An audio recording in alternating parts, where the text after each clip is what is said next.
ஒரு சாதாரண ஏழையாக இருந்தவனை மிகப்பெரிய உயரத்திற்கு சிவன் அழைத்து செல்லும் உண்மை கதை. பகுதி 1. இரவு நேரம்.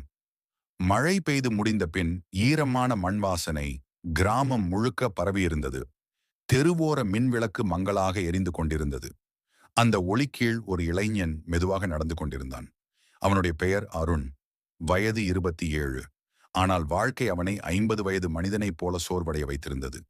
காலில் பழைய செருப்பு, சரியாக சாப்பிடாததால் முகத்தில் சோர்வு, கண்களில் 1000 கனவுகள் இருந்தாலும் கைகளில் ₹1 கூட இல்லை. அவன் தினமும் ஒரு வேலைக்காக கதவு கதவாக சுற்றுவான். ஆனால் அவன் முகத்தை பார்த்தவுடன், பிறகு வா, வேலை இல்லை, உன்னை வைத்து என்ன பயன் என்று பலரும் சொல்லிவிடுவார்கள். அவனுடைய அம்மா வீட்டில் நோயால் படுத்திருந்தாள். அப்பா இறந்து பல வருடங்கள் ஆகிவிட்டது. உறவினர்கள் இருந்தார்கள், ஆனால் உதவ யாரும் இல்லை. சில நேரங்களில் அருணிரவு நேரத்தில் வானத்தை பார்த்து அழுவான். ஈசனே, நான் என்ன தவறு செய்தேன்? ஏன் என் வாழ்க்கை மட்டும் இப்படி இருக்கிறது என்று மனதுக்குள் கேட்பான். அவன் கேள்விக்கு பதில் இல்லை. ஆனால் அவனுக்கு தெரியாமல் அந்த கேள்விகளை ஒவ்வொரு இரவும் கேட்டுக்கொண்டிருந்தவர் சிவபெருமான். ஒரு நாள் பசி காரணமாக 2 நாட்களாக சாப்பிடாமல் இருந்த அருண் கிராமத்தின் எல்லையில் இருந்த பழைய சிவன் கோவிலுக்கு சென்றான். அந்த கோவில் மிகவும் பழமையானது. அங்கே யாரும் அதிகம் வரமாட்டார்கள். மழை நீர் சுவரில் வழிந்து கொண்டிருந்தது. கோவிலின் உள்ளே ஒரு சிறிய விளக்கு மட்டும் எரிந்து கொண்டிருந்தது. அருண் மெதுவாக உள்ளே சென்றான்.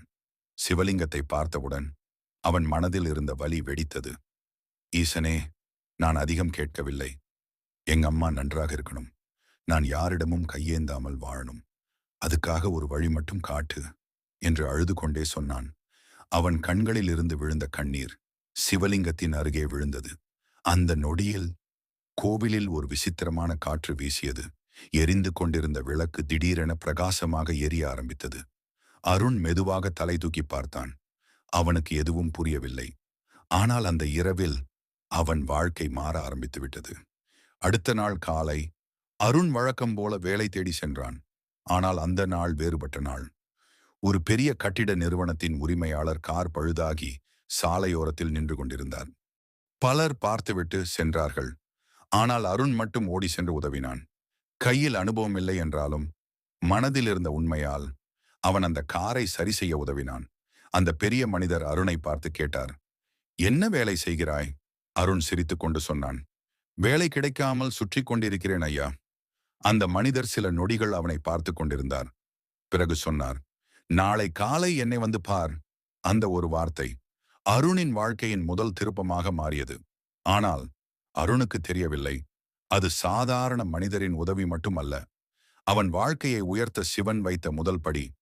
ஏனெனில் சிவன் ஒருவரை உயர்த்த முடிவு செய்துவிட்டால் அவரை தடுக்க இந்த உலகத்தில் எந்த சக்தியாலும் முடியாது.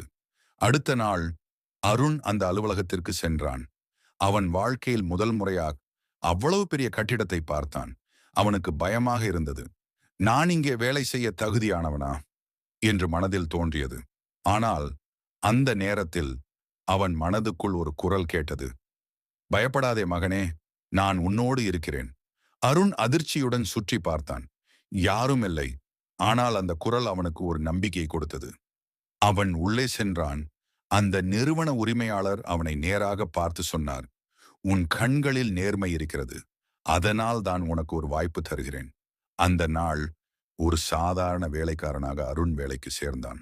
ஆனால் சிவன் ஏற்கனவே முடிவு செய்துவிட்டார். இந்த ஏழை இளைஞனை ஒரு நாள் ஆயிரக்கணக்கான மக்களுக்கு உதவும் உயரத்திற்கு கொண்டு செல்ல வேண்டும் என்று. ஈசன் தேர்ந்தெடுத்த பாதை அந்த நிறுவனத்தில் வேலைக்கு சேர்ந்த முதல் நாள் அருணின் மனதில் பயமும் நம்பிக்கையும் கலந்திருந்தது. அவன் அணிந்திருந்த சட்டை பழையது. காலணியின் ஓரம் கிழிந்திருந்தது. அங்கே வேலை செய்த மற்றவர்கள் அனைவரும் அவனை வித்தியாசமாக பார்த்தார்கள். சிலர் சிரித்தார்கள். சிலர் அவனை இகழ்ந்தார்கள். இவனாலா இந்த பெரிய நிறுவனத்தில் வேலை செய்ய முடியும் என்று பின்னால் பேசிக்கொண்டார்கள். ஆனால் அருண் அமைதியாக இருந்தான். ஏனெனில் வாழ்க்கை அவனை ஏற்கனவே பல அவமானங்களுக்கு பழக்கி வைத்திருந்தது. அவன் வேலை செய்தது சாதாரண வேலை. கோப்புகளை எடுத்துச் செல்வது, அலுவலகத்தை சுத்தம் செய்வது, ஊழியர்களுக்கு தேநீர் கொண்டு செல்வது. ஆனால் அவன் எந்த வேலையையும் சிறியது என்று நினைக்கவில்லை. ஒவ்வொரு வேலையையும் மனசாட்சியோடு செய்தான். ஒரு நாள் மாலை அலுவலகத்தில் அனைவரும் வீட்டிற்கு சென்று விட்டார்கள். அருண் மட்டும் சில கோப்புகளை ஒழுங்குபடுத்திக் கொண்டிருந்தான். அப்போது நிறுவன உரிமையாளர் மேல் மாடியிலிருந்து அவனை கவனித்துக் கொண்டிருந்தார். அருண் தனியாக வேலை செய்து கொண்டிருந்த போது திடீரென ஒரு முக்கியமான கோப்பு கீழே விழுந்தது. அதிலிருந்த பணம் சிதறி விழுந்தது. அது லட்சக்கணக்கான பணம். அந்த நேரத்துல அங்கு யாரும் இல்லை. அவன் விரும்பினால் அந்த பணத்தில் சில 1000 ரூபாயை எடுத்து வைத்துக் கொள்ளலாம். யாருக்கும் தெரியாது. அவன் அம்மாவுக்கு மருந்து வாங்கலாம், வீட்டில் சாப்பாடு வாங்கலாம், அவனுடைய பசி தீரலாம்.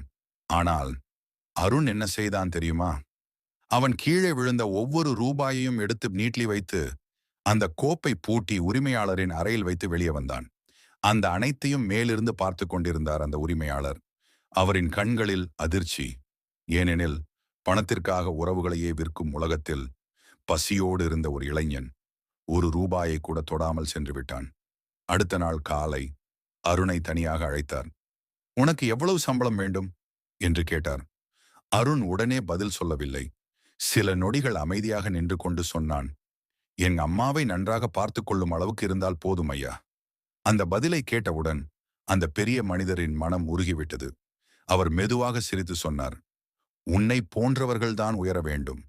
அந்த நாளிலிருந்து அருணின் வாழ்க்கையில் மெதுவாக மாற்றங்கள் ஆரம்பித்தன. சம்பளம் உயர்ந்தது. அவனுக்கு தனி பொறுப்புகள் கொடுக்கப்பட்டன. அலுவலகத்தில் அனைவரும் அவனை மதிக்க ஆரம்பித்தார்கள்.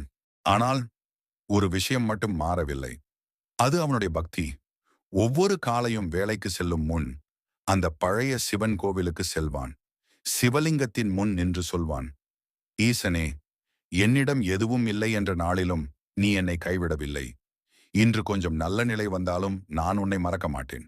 அந்த வார்த்தைகளை கேட்டபடி கோவிலின் விளக்கு மெதுவாக அசைந்தது. ஒரு நாள் அருணின் அம்மா திடீரென மிகவும் மோசமான நிலைக்கு சென்றார். மருத்துவமனையில் சேர்க்க வேண்டிய நிலை. ஆனால் சிகிச்சைக்கு தேவையான பணம் மிகவும் அதிகம். அருணின் கையில் இருந்தது மிக குறைவு. மருத்துவர் நேராக சொன்னாரு, இன்னும் சில மணி நேரத்தில் பணம் கட்டவில்லை என்றால் சிகிச்சை தொடங்க முடியாது. அந்த நொடியில அருணின் உலகமே நின்றுவிட்டது. மருத்துவமனையின் வெளியே வந்து அவன் வானத்தை பார்த்தான். கண்களில் கண்ணீர். ஈசனே, என் அம்மாவை மட்டும் காப்பாற்று. என்ன வாழ்க்கை வேண்டுமானாலும் எடுத்துக்கோ என்று கதறினான். அந்த இரவு மருத்துவமனை நாற்காலியில் அமர்ந்தபடி தூங்கிவிட்டான். அப்போது அவனுக்கு ஒரு கனவு வந்தது.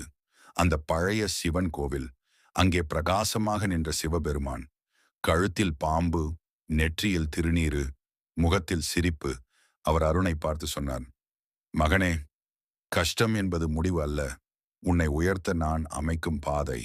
நீ அழாதே, நான் இருக்கிறேன். அந்த குரலை கேட்டவுடன் அருண் திடீரென விழித்து கொண்டான். அந்த நேரத்திலே ஒரு நர்ஸ் அவன் அருகே ஓடி வந்தாள்.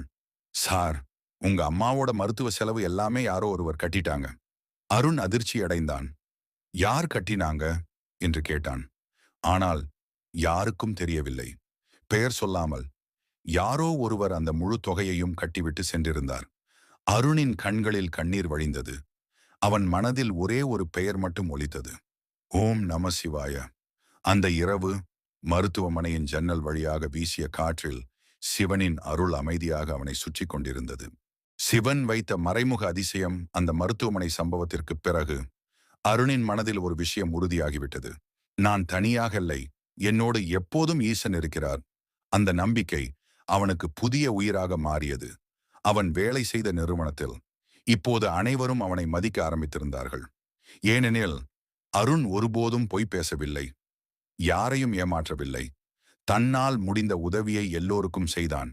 ஆனால் உலகத்தில் நல்லவர்களை பார்த்து சந்தோஷப்படுபவர்கள் குறைவு, பொறாமைப்படுபவர்கள் அதிகம். அதே அலுவலகத்தில் வேலை செய்த சிலருக்கு அருணின் வளர்ச்சி பிடிக்கவில்லை. நேற்று வந்தவன் இவ்வளவு சீக்கிரம் உயர்கிறானே என்று உள்ளுக்குள் எரிந்தார்கள். அவர்களில் ஒருவர் நிறுவனத்தின் முக்கியமான கணக்கில் தவறு செய்து அந்த பழியை அருண் மீது போட திட்டமிட்டான். ஒரு நாள் காலை அலுவலகம் முழுக்க பரபரப்பு.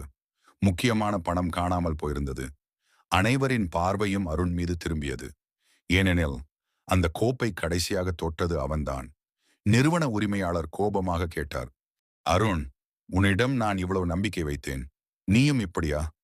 அந்த வார்த்தையை கேட்டவுடன் அருணின் மனம் உடைந்து விட்டது. ஏழையாக இருந்தபோது கூட அவன் திருடவில்லை. இன்று அவனை திருடன் என்று நினைத்தார்கள். அவன் கண்களில் கண்ணீர் வந்தது. ஆனால் அவன் தலையை குனியவில்லை.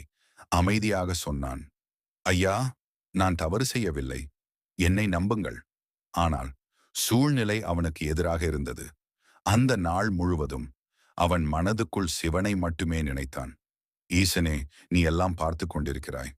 உண்மை வெளியில் வர வேண்டும். அந்த இரவு அலுவலகத்தில் இருந்த சிசிடிவி பதிவுகளை பார்க்க முடிவு செய்தார்கள். அனைவரும் ஒன்றாக அமர்ந்து பார்த்து கொண்டிருந்தார்கள். அப்போது உண்மை வெளியில் வந்தது. அந்த பணத்தை எடுத்தது அருண் இல்லை, அவனை பொறாமைப்படுத்திய மற்றொரு ஊழியர். அனைவரும் அதிர்ச்சியடைந்தார்கள். அந்த மனிதர் தலை குனிந்து நின்றான். நிறுவன உரிமையாளர் மெதுவாக அருணை பார்த்தார். அவரின் கண்களில் வருத்தம். மன்னிச்சிடு அருண், உன்னை நான் தவறாக நினைத்துட்டேன். அருண் சிரித்துக்கொண்டே சொன்னான், பரவாயில்லை ஐயா, உண்மை தாமதமாக வந்தாலும் தோற்காது. அந்த பதிலை கேட்ட அனைவரும் அமைதியாகிவிட்டார்கள். அந்த நாளிலிருந்து அருணின் மதிப்பு இன்னும் உயர்ந்தது. ஆனால் சிவன் இன்னும் பெரிய மாற்றத்திற்காக அவனை தயாராக்கி கொண்டிருந்தார். ஒரு நாள் நிறுவன உரிமையாளர் அருணை தனியாக அழைத்தார். நாளை ஒரு முக்கியமான கூட்டம் இருக்கு, நீயும் என்னோடு வரணும். அருண் அதிர்ச்சி அடைந்தான்.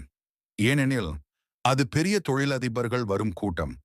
அவன் போன்ற சாதாரண இளைஞன் அங்கே போவதை நினைத்து கூட பார்க்கவில்லை. அடுத்த நாள் முதல் முறையாக அருண் ஒரு 5 நட்சத்திர ஹோட்டலுக்குள் சென்றான். அங்கே இருந்த ஒளி, அழகு, பணக்காரர்களின் வாழ்க்கை அவனை சில நொடிகள் மௌனமாக்கியது. நானும் ஒரு நாள் இப்படி வாழ முடியுமா என்று மனதில் தோன்றியது. அந்த நேரத்திலே அவன் மொபைலில் ஒரு மெசேஜ் வந்தது. அதில் 2 வார்த்தைகள் மட்டும். நம்பிக்கை விடாதே. அந்த எண்ணை பார்த்தான். யாருடைய எண்ணும் இல்லை.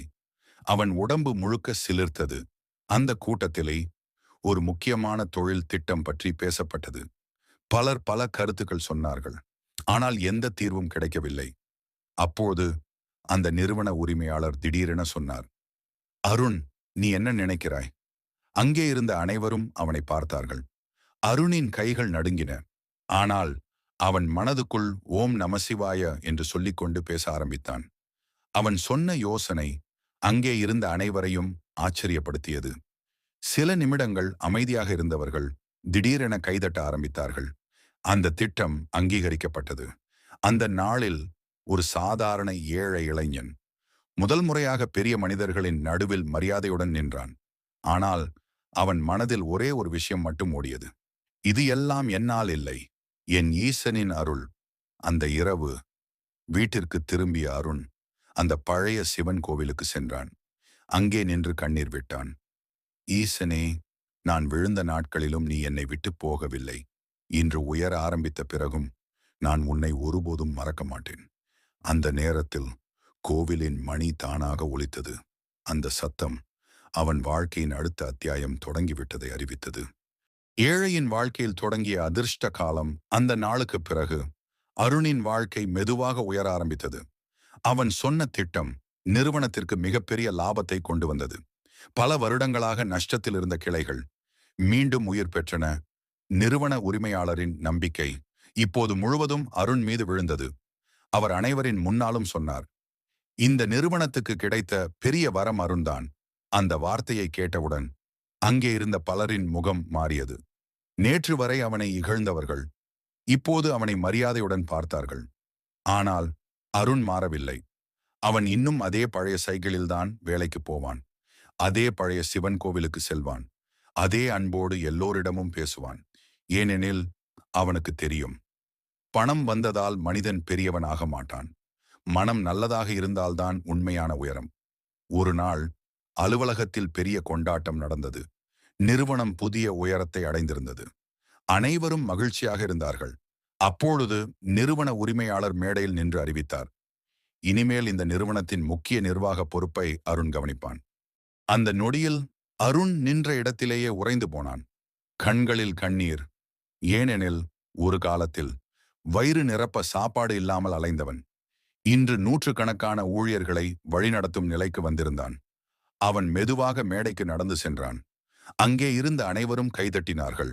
ஆனால் அவன் மனதில் ஓடியது அந்த பழைய நாட்கள், மழையில் நனைந்த இரவுகள், பசியோடு தூங்கிய நாட்கள், அம்மாவின் கண்ணீர், வேலை கேட்டு அலைந்த அவமானங்கள், அந்த அனைத்தும் ஒரே ஒரு நொடியில் அவன் கண்முன் வந்து போனது. அவன் மேடையில் மைக்கை பிடித்தான். சில நொடிகள் பேச முடியவில்லை. பிறகு மெதுவாக சொன்னான், நான் இங்கே நிற்பதற்கு காரணம் என் உழைப்பு மட்டுமில்லை. என்னை விடாமல் பிடித்துக் கொண்டிருந்த இறைவனின் கரம். அந்த வார்த்தையை கேட்ட பலரின் கண்களிலும் கண்ணீர் வந்தது. அந்த இரவு அருண் வீட்டிற்கு திரும்பிய போது அவன் அம்மா அவனை பார்த்து கொண்டே அழுதாள். உன் அப்பா இருந்திருந்தா இப்போ எவ்வளவு சந்தோஷப்பட்டிருப்பாரு தெரியுமா? அருண் உடனே அம்மாவின் காலில் விழுந்தான். அம்மா, நீங்க தாங்கின துன்பத்துக்குத்தான் இந்த பலன். அந்த வீட்டில் பல வருடங்களுக்கு பிறகு உண்மையான சந்தோஷம் பிறந்தது. ஆனால் சிவன் அருள் அங்கேயே நின்றுவிடவில்லை. ஒரு நாள் அருண் வழக்கம் போல அந்த பழைய சிவன் கோவிலுக்கு சென்றான். அங்கே ஒரு முதிய சாமியார் அமர்ந்திருந்தார். நீண்ட ஜடை, நெற்றி முழுக்க திருநீரு, கண்களில் ஒரு விஸ்திரமான ஒளி. அருண் அவரை பார்த்தவுடன் மனதில் ஒரு அமைதி வந்தது. அந்த சாமியார் மெதுவாக சிரித்து கேட்டார், மகனே, இப்போ சந்தோஷமா இருக்கியா? அருண் மரியாதையுடன் தலை அசைத்தான்.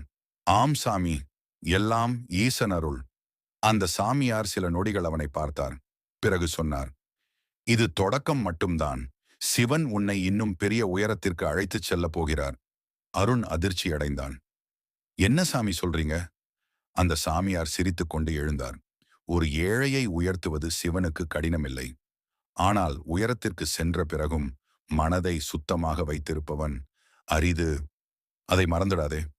அதை சொல்லிவிட்டு அவர் மெதுவாக நடந்து சென்றார். அருண் சில நொடிகள் தலை குனிந்து நின்றான். பிறகு திடீரென மேலே பார்த்தான். ஆனால் அந்த சாமியார் எங்கும் இல்லை. அவன் அதிர்ச்சி அடைந்தான். அந்த இடத்தில் மட்டும் மல்லிகை பூவின் வாசனை பரவிக் கொண்டிருந்தது. அந்த நொடியில் அருணின் உடம்பு முழுக்க சிலிர்த்தது. அவன் மனதில் ஒரே ஒரு எண்ணம், அது சிவபெருமான் தானா? அந்த இரவு அவன் தூங்க முடியவில்லை. ஏனெனில் அவனுடைய வாழ்க்கை இப்போது சாதாரண மனிதனின் வாழ்க்கையாக இல்லை. அது ஈசன் நேராக எழுதி கொண்டிருந்த ஒரு அதிசய பயணம். தொடரும்.